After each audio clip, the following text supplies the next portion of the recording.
To begin a journey, there is always excitement and many challenges. The only thing that keeps us from wandering off is the way we map our path, or to follow paths that have been taken before us. To begin a journey by yourself, you must have passion, motivation, and ambition. And to begin a journey shared by others, it is often hard to find where your path is. From a young age, I grew up in a house filled with inspiring, goal-orientated, and highly motivated people. I strived to be as original and unique as they were. I was influenced by them to pursue a life of leadership, entrepreneurship, activism, and so much more. But every time I started to pursue a passion, I had trouble keeping with it. For instance, I was very, very keen to become a fashion designer. However, when I saw other people around me had a similar interest, I gave up this passion. I was scared that I would fail. I was petrified that I would not be unique enough. I wanted to be my own person. I desperately wanted to be unoriginal. This idea put so much stress on me that I started devaluing myself. I told myself I wasn't authentic. I stopped being inspired. I stopped dreaming. And I asked myself, am I destined to live in the shadows of the 9-to-5 corporate hustle? And for those who don't feel the same as I do, if you can, please close your eyes. Imagine you're in a room with a blank canvas staring at you. You have all the paintbrushes and all the paint in the world. You have all the freedom to paint whatever you want. Now, imagine 32 other people in that same room with you, with the same things you have. A blank canvas, paintbrushes, and paint. Imagine now the stress of wanting to be unique in your own creativity. How can someone truly be unique? This led me to give up many ideas and got me in a spiral rejecting many dreams.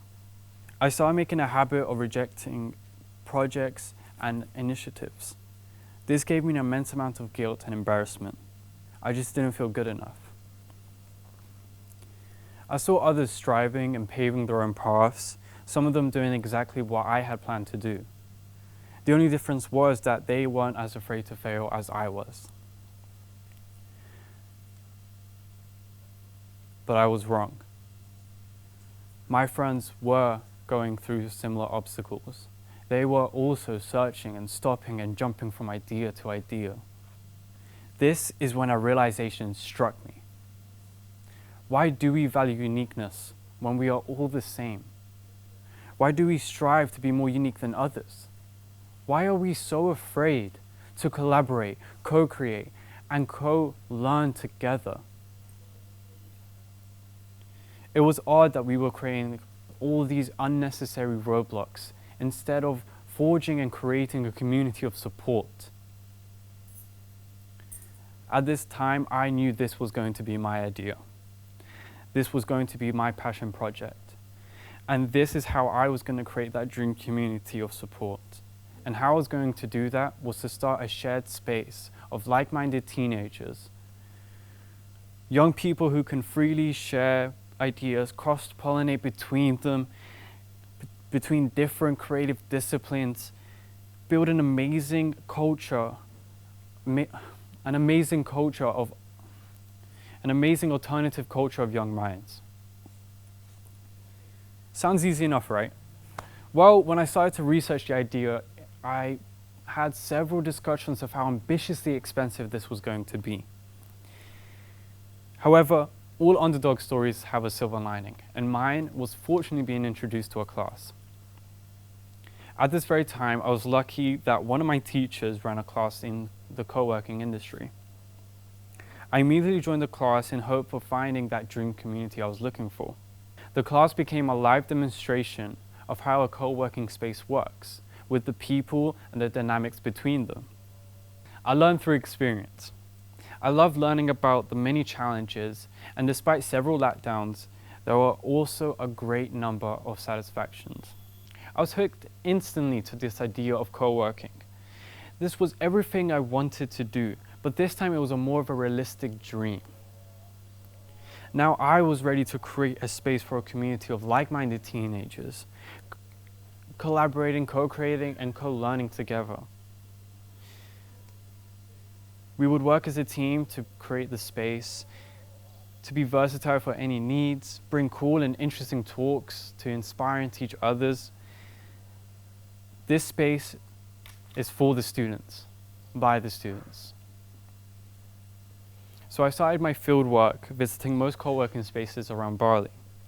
My first interaction was in a co-working space in Ubud called Outpost.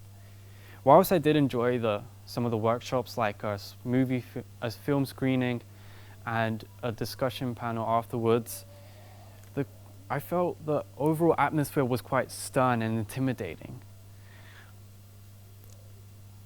Visually, the space felt boxed off and rigid. For example, there was an area in the space called the quiet zone, where individuals would work in complete silence. This was the opposite of the co-working space that I had imagined for teenagers. And as you all know, we teenagers can't be quiet. We love the rumble and tussle of creativity. During the month of March, I attended CU Asia, the largest co-working conference in the world. I was lucky, thanks to Chris Thompson, to be able to spend 3 full days with hundreds of experts in the co-working industry, many of them just like me who had just founded a co-working space. The 3-day conference allowed me to deep dive into everything I wanted to know about this industry. Information and insights that I did not find in my previous research. Workshops, talks, team exercises. I felt like a kid in a candy store. One of my biggest takeaways was that a co-working space is actually more than just a shared office space. It is in fact a community of like-minded people who believe in creativity, who believe in collaboration, social interaction, and sustainable networking. What I had found extremely valuable were the human stories that people had said and told and brought to the table. And it was these stories that brought people together and created the dream community I was looking for. This idea of community is what I want to take back to Green School and build a space with my peers and my friends called The Nest. An anonymous survey I conducted after the conference, it became clear that the students were more comfortable reaching out to their peers about problem solving and ideation rather than teachers and adults. I decided that that would be the core idea of The Nest, to give students a safe space, not only to be a shared office space, but also a therapeutic space where they can empower one another and encourage others to pursue ideas and dreams of their own. The Nest was going to focus on community, social impact, cultural immersion, and sustainable networking. I had finally found my calling.